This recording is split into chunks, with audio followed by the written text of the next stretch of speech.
suggested by archaeologists, and often in Australia, some of the archaeologists giving us some ideas on how pyramids were built. But from the beginning, I have to tell you that there are no ancient Egyptian records which tell us how the Egyptians planned or built the pyramids. But from studying the monuments here or examining the tools the builder used, it has been possible to suggest some ways in which this was done. When the site of the pyramid was chosen here, my question now, why here? You know, you want to build a house, you always look for a good location. A good location for you may be overlooking water, overlooking some nice gardens. So that would be a good location for building a house. But a good location for building a pyramid, why here? Solid rock. Less humidity? Higher ground. No, tell me something else, not humidity.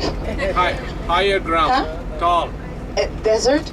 Okay. Desert, yeah. But well, there is Eastern Desert and there is Western Desert.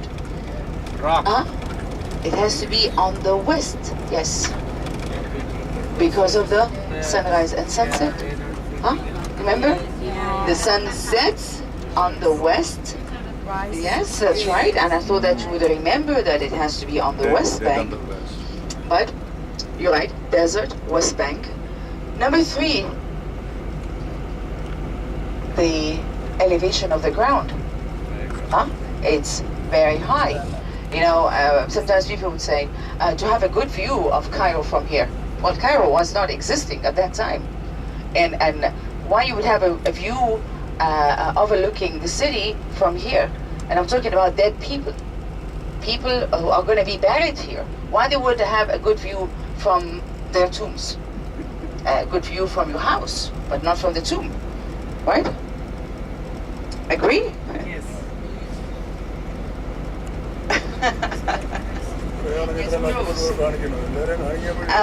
Something else. Where they used to live. They used to live in Memphis, which is only 20 minutes, of course, drive from here. You know, I would not live in Alexandria, like 3 hours away from here, and have built my tomb in Luxor. I wanna be buried very much close to where I used to live. So they used to have their palaces in Memphis, so obviously their tombs would be somewhere nearby.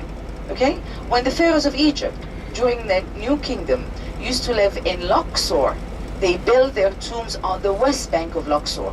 They did not come all the way to build their tombs here in Giza. So it has to be nearby.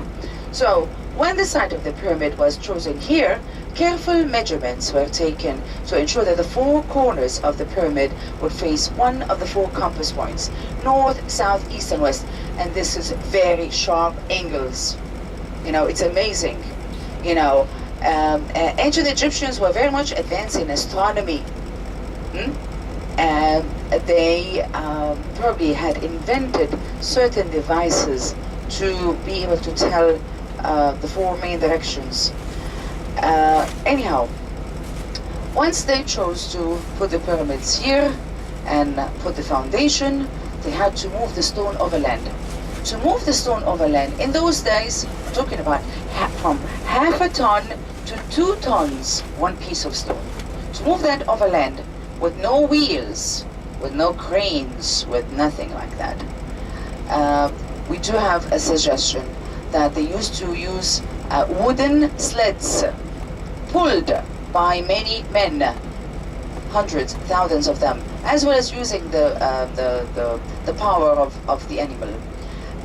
Pulling that overland, and they used to pour in front of the sled maybe some sort of grease. Yeah? When it's wet and slippery, you don't even feel the weight of the thing that you're supposed to move overland. But no wheels. Wheels were not invented yet. Then to take the stone from the ground level, as the pyramid go higher and higher, you are supposed to take the stone to a higher elevation. How did they do it? As I said, they did not have cranes in those days. But again, we do have a suggestion that they build a ramp to go all the way around the pyramid, and then by the time they reach the top, they had to have the pyramid covered from outside with a very smooth layer of limestone. Does not exist anymore here, but we still have it on the top of the second pyramid of King Khafre. All pyramids in Egypt, by the way, used to be very smooth from outside. And no one is supposed to know where was the entrance to the pyramid. Huh? But the grave robbers were very active. Maybe 20 years after the king was buried, they started to check here and there and breaking into the pyramid from this side or from that side.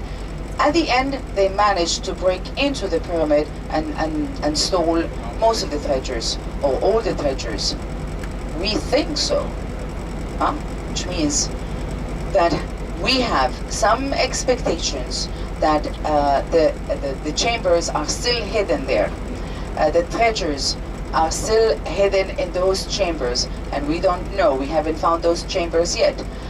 There are some empty chambers. You're going to see them. They're like the one you have seen yesterday.